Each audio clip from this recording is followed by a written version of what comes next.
Some people say you are what you attract. But that's not always true, because the reality is that you can be an amazing, wonderful woman and you're still going to have damaged, toxic men come your way. And so what's more important than just what you're attracting is what you're entertaining. Now, mind you, yes, do we need to be mindful of what we're putting out into the world and how that can impact the people that we meet? Absolutely. But we do have to pay even closer attention to what we allow to remain in our lives and what we engage in. And the fact remains that there are tons of toxic, damaged men out there. Now listen, do not take that as all men are toxic and damaged, all right? There are tons of amazing, wonderful men. Seriously, I mean that with full confidence. I know it. I say it with certainty. But that doesn't negate the fact that, yes, there are, one could argue, a growing number of damaged, toxic men that you have to be mindful how to navigate through. And the unfortunate reality is that many women, maybe yourself, has found yourself in a situation where you have gotten caught up with one, when you have allowed things to go too far. And so by doing these things I'm about to lay out for you, I'm going to help you protect yourself. But protect yourself in the right way. Because it just hit my spirit, so I have to mention it. Because a lot of people, especially if you're a believer, if you're a spiritual person, they use the mantra of guarding your heart, right? And I know that many of you are going about that the wrong way. Because in guarding your heart, you've put walls up. You got walls up, you got snipers on the roof, you got landmines surrounding the walls. You are ready for anything, but ready in a way that only actually causes more damage, more hurt. That's why I say the same walls you have to protect you are the same walls blocking your blessings. So you have to be mindful of, the goal is not to operate in fear, all right? But it is to operate more in faith. And let me give you this analogy so you can understand. Think about being a driver. If someone is overly protective as a driver, meaning they're constantly looking out for getting hit, an accident, all these things, they're probably going to be a bad driver, because they're not focused on the destination. They're not focused on driving correctly. They're just looking out for all these distractions, not distractions, but potential crashes, potential hurtful situations, so on and so forth, come in their way. A good driver can drive and be intentional with their driving, but still be aware of their surrounding. All right? They don't have to be completely in a constant defensive mode. They just have to be aware. And that's what I want you to do. I don't want you to operate with walls up. I want you to operate with awareness and understanding that allows you to handle when things that aren't best for you come your way, but not to constantly be looking or projecting it onto situations when sometimes they didn't even exist. So let's get to it. The first way for you to protect yourself from damage or from toxic or damaged men while dating is to show up your most loving and positive self. Now listen, because I know some of y'all are like, hell no. That's exactly what got me hurt last time. No. Listen, being positive, loving, sweet, feminine, that's not what got you hurt. Who you dealt with, your selection process is what got you hurt. Your unwillingness to put up boundaries is what got you hurt. There's a lot of other things we're going to mention on this list. That's what got you hurt. But being loving and positive does not work against you. It works for you. And here is why. Number one, within this reason, when you show up as your positive, loving self, you increase your chances of a successful date for the first part, all right? And a higher chance of being able to connect with someone if there's something actually there. Because if you're coming in, again, too guarded, too negative, overly cautious in a way that puts a cloud over the experience, then you're going to push a man away. And you may say, well, if he's toxic, then great. Yeah, but what if he's not? And that's the problem. Many of you have gotten so accustomed or so conditioned to the belief of toxic men being everywhere that you can't recognize a good one when he's in front of you. Or you won't allow yourself to believe he's that good. You will start to look for something wrong in him to validate your perception that all these men are just trash, all right? But it's not true. By remaining in a positive mindset, positive energy, being loving, again, you allow yourself to be able to create a better environment for success, as well as, believe it or not, when you are this positive and loving person and this person is toxic, there are many scenarios where you will actually push the toxic person away because now they can't handle all your goodness. Like, unhealthy people struggle sometimes to be around healthy people.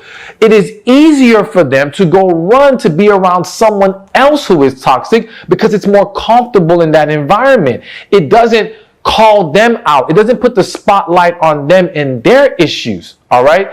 So they're going to find that as a safer situation. And Lord forgive me, because again, hitting my spirit, some of y'all are doing that. I say that with love, no judgment, but it's real. Some of y'all are running from potentially great situations into comfortable bad ones, into men who you are accustomed to. There's a saying that some women have, excuse my language, but this is the way it's said. Some women have this thinking of, why leave this asshole to go be with another asshole?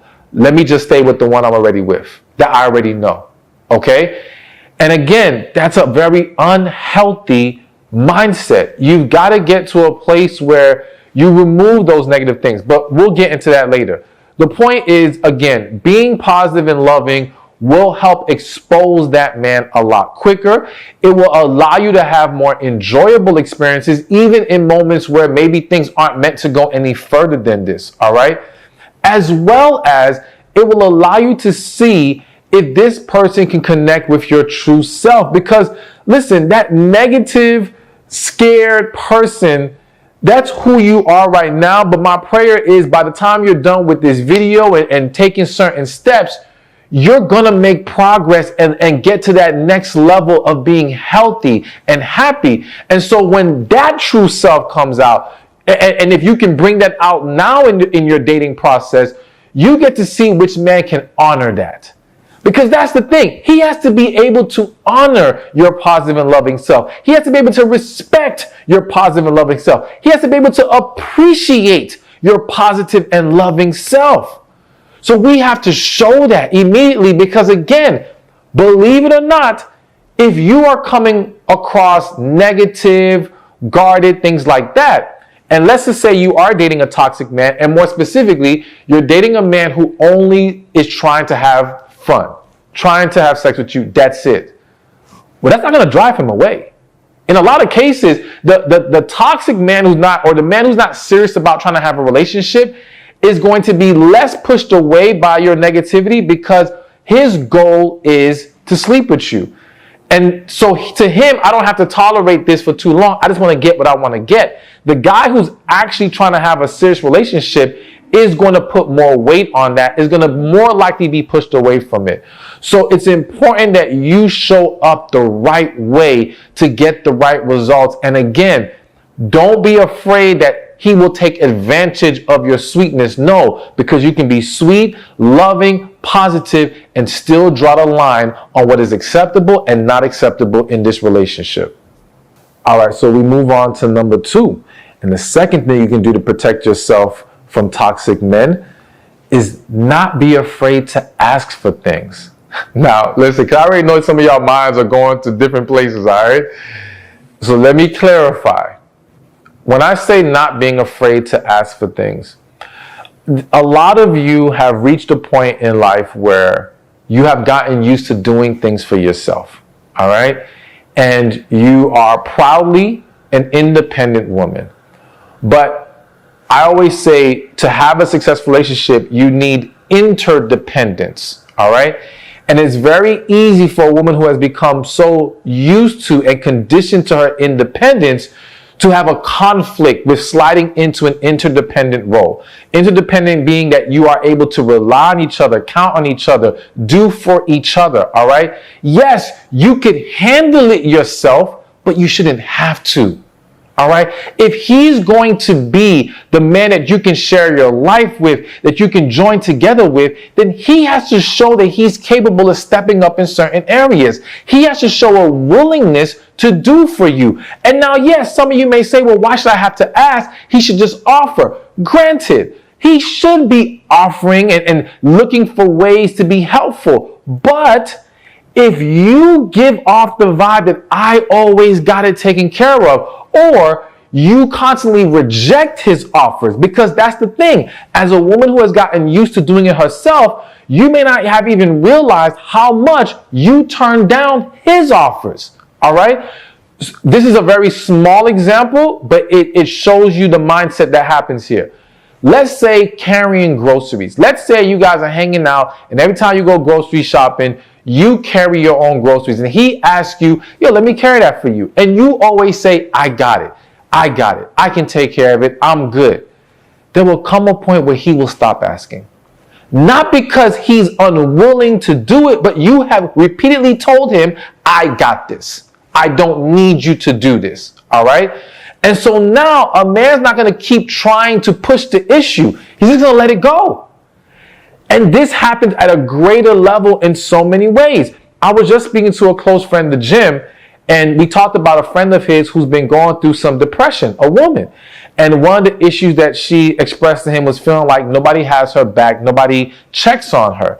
And what came to me to ask him was, is this a woman who they feel like always has it together? Because what I have seen in life, and this can happen to men and women, but we're talking about women here, is that when you become the rock in your family or in your friend circle, when you become the one that's always, I got this, and you're either afraid to ask for help or uncomfortable with it, or you shoot down help, people start to become conditioned to thinking you're always okay. I don't have to check on you. You're strong. You're going to be fine. Anytime I ask you if you need, nah, you good. You got it. And so we have to be very careful with it, that we're not creating the environment that we're going to end up resenting, that we're going to end up being frustrated by.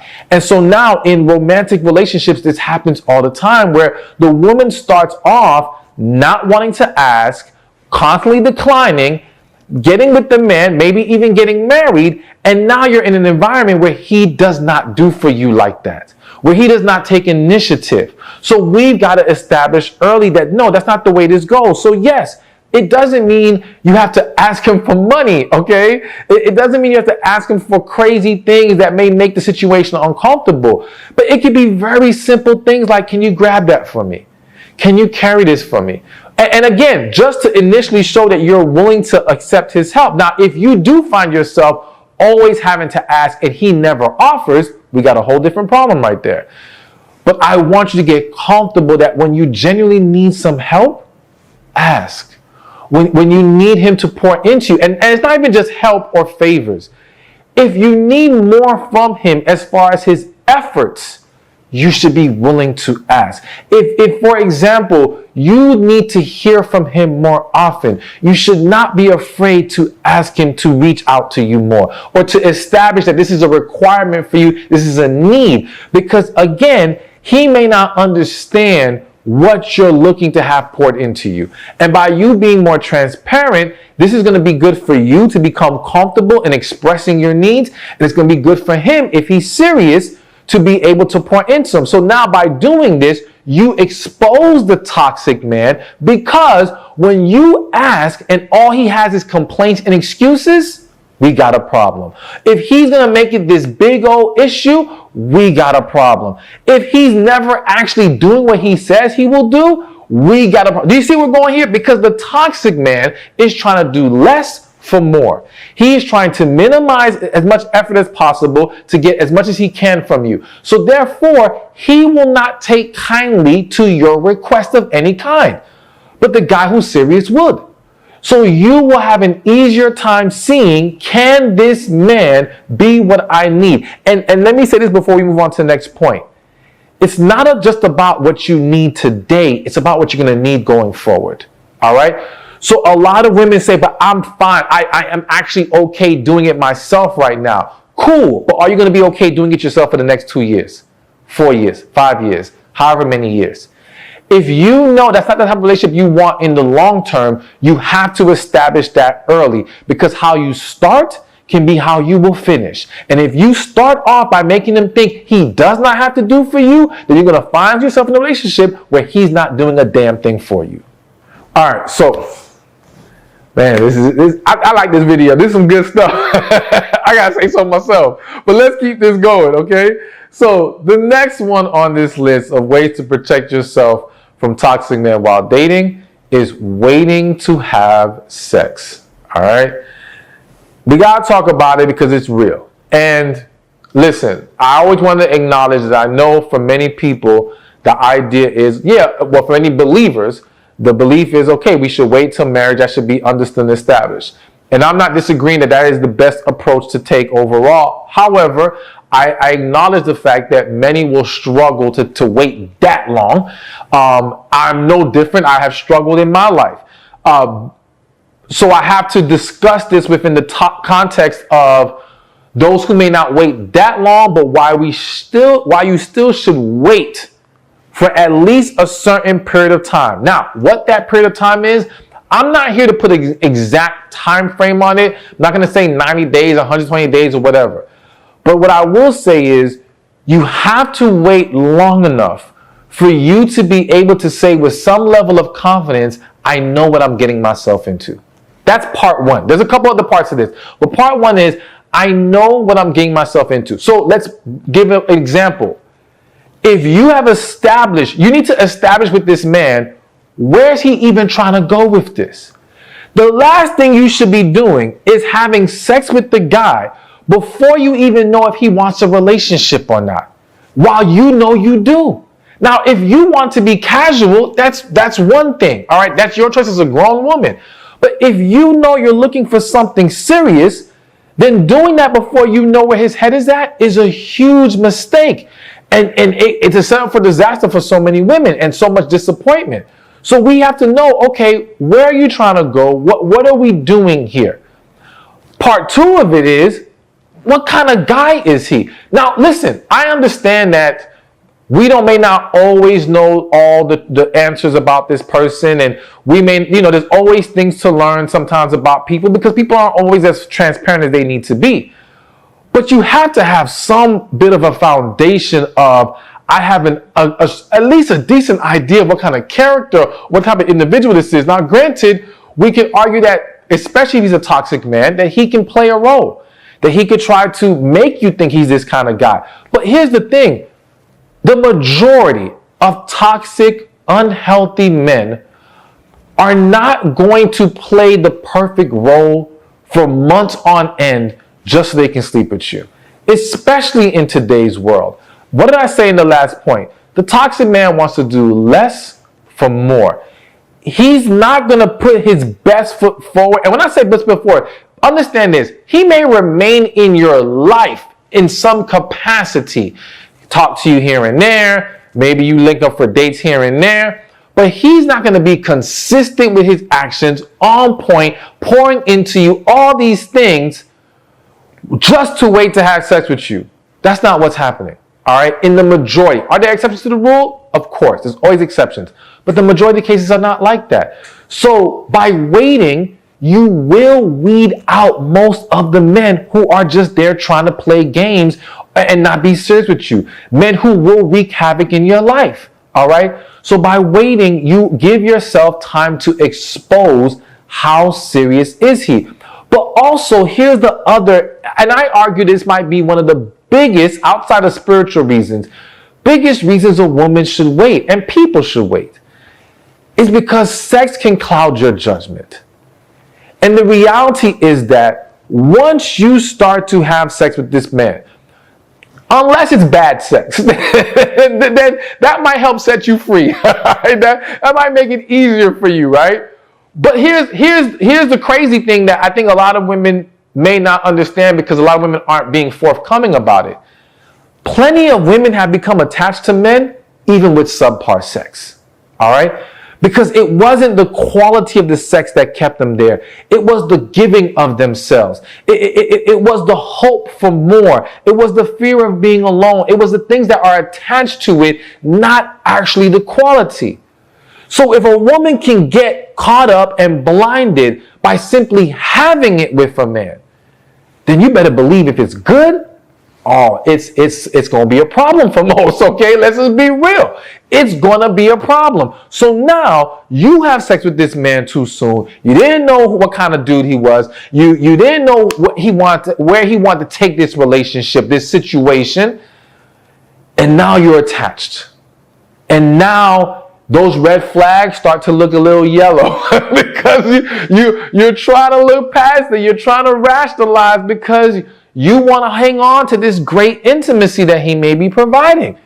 And believe it or not, some men know how to use that to their advantage, to be that, to remain in your life while being a toxic presence. All right? They know you're attached to that, and they will use that to their advantage.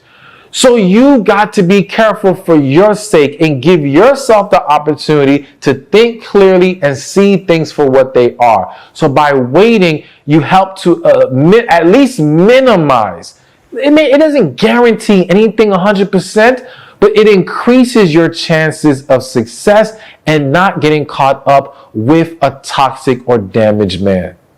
All right, so now moving along to keep this going. The next thing on this list that you need to protect yourself from getting caught up with toxic men while dating is an accountability partner. Now, here's the reason why I felt it was very important to put this on this list. It's very easy for anybody, men and women, but again, we're talking to women, to break the rules and the boundaries that you said you would set in your life when you're caught up in the moment. All right? Your emotions get the best of you. Again, let's say you did cross the line sexually. That's getting the best of you. Just a desire of having someone there. There's so many things that can play a role. The pressure of society or family about you having a relationship, maybe you even having kids and you feel like, well, this is my chance, the pressure of age, all these things can cause an individual to start to settle, to start to be more lackadaisical or more relaxing their standards in a way that can become very unhealthy or that is unhealthy.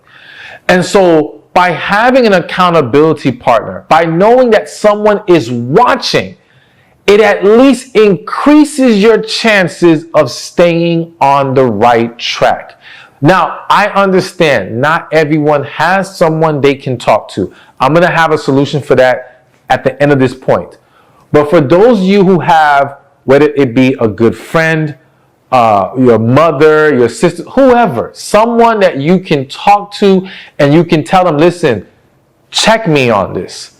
Be real with me. Be brutally honest with me. If you see me doing things I should not be doing, let's discuss the way we're supposed to. Let's discuss all these things in this video that we should be implementing. And if you see that I'm making the mistakes, let me know, and do not be afraid to be honest. And you have to agree to be receptive to what they have to say, because the reality is that a lot of women struggle being honest with their friends. Not all women, but there's a lot, because of how their friends react to their honest advice. All right. Now, of course, sometimes it's not about what they said, it's how they said it. So we know it's a two-way street when it comes to communication. But I have spoken to a lot of women who stopped trying to give guidance to their friend because they were just rejected, or they would get mad at them. And it's like, all right, to keep the peace, if that's what she wants to do, she's a grown woman. But that's not helpful to anybody. So you have to be accountable to being held in check, all right? And give that friend, family member, whoever, permission to do that. And stay on the right track. This is going to be extremely, extremely helpful to you, all right? And be honest about what's going on, because they can't hold you in check if you're going to lie about what happened. You can't be acting like you didn't cross the line of having sex when you did, because now how's she supposed to help you, or he? Because let me say this, the accountability partner can be a he or she, But whether it's a he or she, here's a very important thing that has to be included in who you select. They have to be positive, healthy people. Now, I know that just eliminated some of the people out of all y'all lives, right? I know that just made it really hard, okay? But listen, and this is why, again, I'm going to have a solution for you, but we have to be very careful with taking guidance from people who are also coming from a very hurt, broken, damaged place. They may have good intentions, but they may be evaluating through their pain, and that does not allow them to see things clearly either. And therefore, they will give you bad advice. All right. They will interject themselves into the situation rather than understanding this is your situation, and they have to look at it from being in your shoes. All right. So be mindful of that. Now, if you do have some healthy, positive people around you, great, go to them. If you do not, my solution for you is take advantage and join my special coaching program, all right? Because in this group, you have other like-minded women who are all on the path to healing or have already healed and they're still in the program, who are bettering their lives, tapping into their feminine energy, learning how to heal, learning how to find their purpose, all these wonderful things and more, learning how to meet relationship-minded men, all right? It's going to change your life. So, and you get to talk to me twice a month, live coaching calls where you can have your questions personally answered. Go to receivingmyblessings.com, all right, or click the link in the description or in the comment section and join today. You are going to love it. All right, so here's another one that's extremely important. Kind of mentioned it just a second ago, but let's dive deeper. The other way to protect yourself from toxic, damaged men is to heal from your past. All right? So, excuse me. The reality is that when we have not healed, when we are operating out of a place of brokenness, and please, when you hear me say brokenness, do not be offended by that. Or I hope you won't be. I hope you understand that it's just speaking to the reality that the hurt has broken pieces of us. It has made us struggle to function in a healthy way when we have not resolved it. All right. And because of this, becomes very likely for someone to now get with the wrong person. I've said many times that the person who has not healed is 99% likely to choose the wrong individual to be with. All right. Now, it may not be exactly 99%. I never did an official study, right? But from all my years of coaching, all my years of doing this, I'm pretty confident in saying if it's not 99, it's really close, okay? And the reality is that because when you have been hurt and you haven't resolved it, well, you don't want to truly be vulnerable. There's a level of vulnerability that you may accept, but to really give yourself, you're gonna stop it at a certain point. And so now, the person that you would have a real connection with, the person that true love can exist here, that will make you feel too vulnerable. It will push you past the line. It will make you scared. It make you overwhelmed, and you will run for cover or you will sabotage the situation.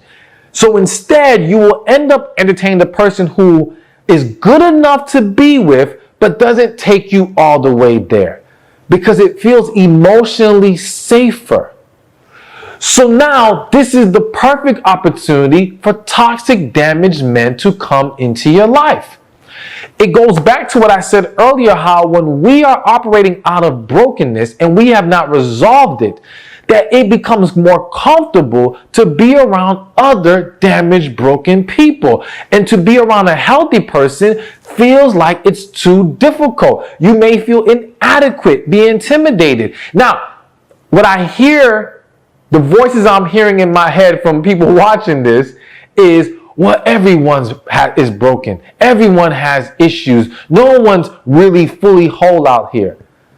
No, stop with that. Stop with that. That's such in all due respect, it's a cop-out. It's a cop-out that people use to validate their own issues and do nothing about it. Okay? Yes, I think it's fair and accurate to say that there's no one who has walked this earth who hasn't at some point been hurt, all right? I think we've all gone through things, But there are many, thousands, possibly millions of people who've done the work to heal. Now, does that mean that hurt will never come again? Of course not.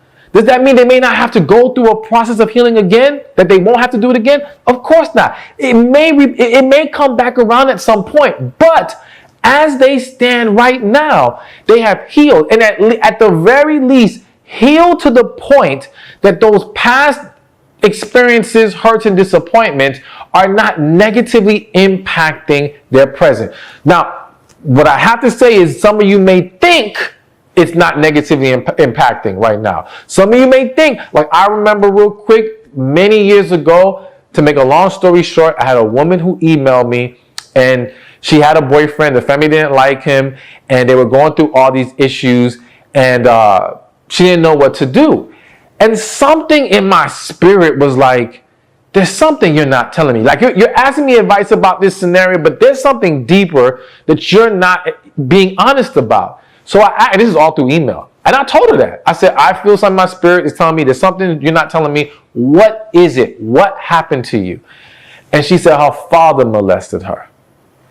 But she followed that with, but what does that have to do with anything happening now? And that's the thing. There are people who have detached their past traumas and hurts from what their life is right now, not understanding that it definitely correlates. It is having an impact. This guy that she was with, who, again, long story short, was not best for her, a lot of that stemmed from what she went through with her father and had not resolved.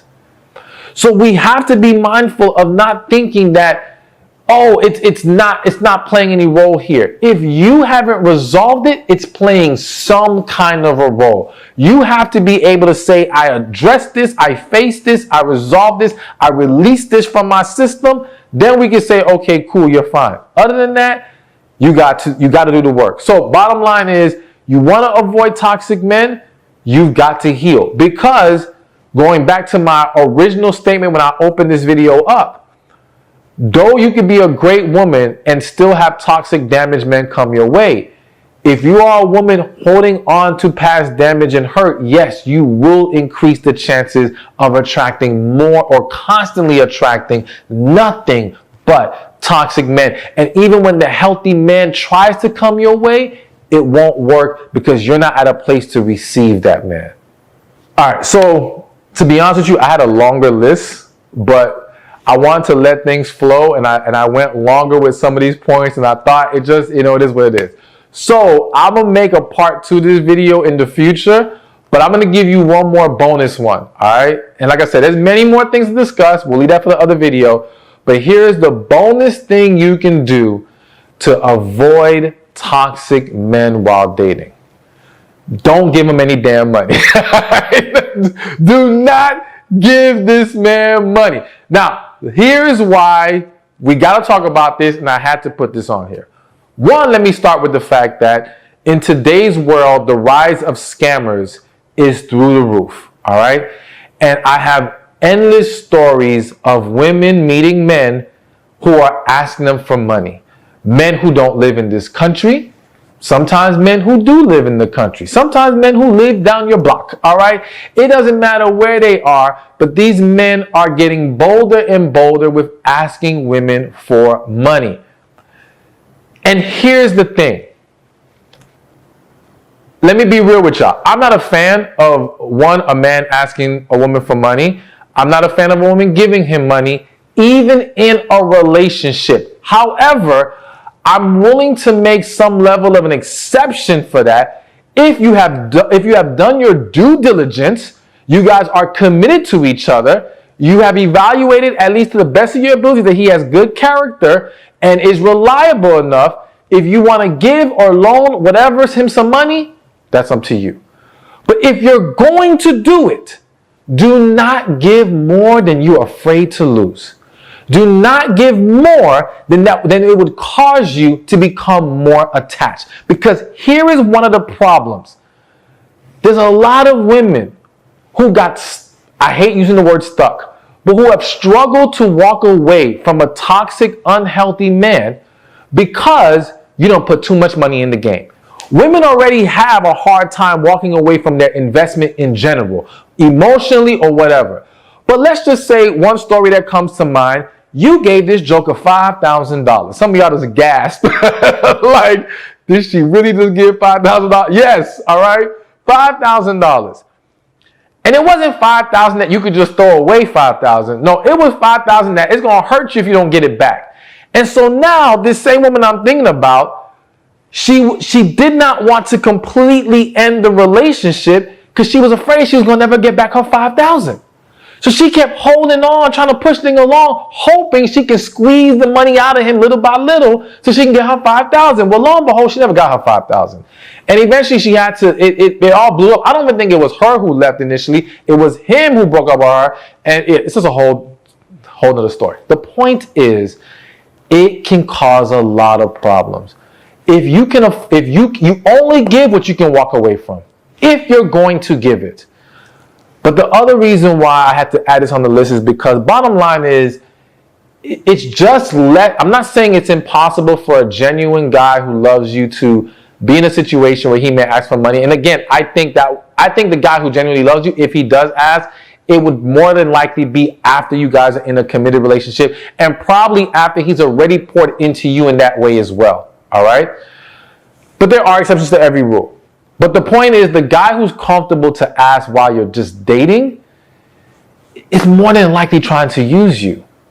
Because as I've said in a different video, men, when they're trying to get with you, date you, move forward to a committed relationship, they want to impress the woman they're into. And men know innately that, and from what we've been told by society, that finance is a real issue with women. So to basically say to her, I'm so broke to where I have to ask you for money, the guy who's really into you is not likely to want to take that risk. He would rather go ask somebody else. And that's the thing. If this man is asking you and can't ask nobody else, that's already a sign he's either not good for it, all right, or he flat out wants to use you. Because if he was really an upstanding dude that is reliable, why doesn't he have anyone else he can go to? That should tell you something. But anyways, just avoid it. Again, in the dating process, I'm really against it completely. Once in a relationship, it is at your discretion. But again, make sure you can walk away from it. Make sure this is a guy that you're okay giving that money to. But ultimately, I would just leave it alone. Hey, thank you for watching this video. Be sure to check this one out right here. And I'll see you there. Some men will be lessons, and some men will just be a waste of your time. And one man will be the man that God has for you. And I want you to know that this man does exist, but you need to learn how to recognize him and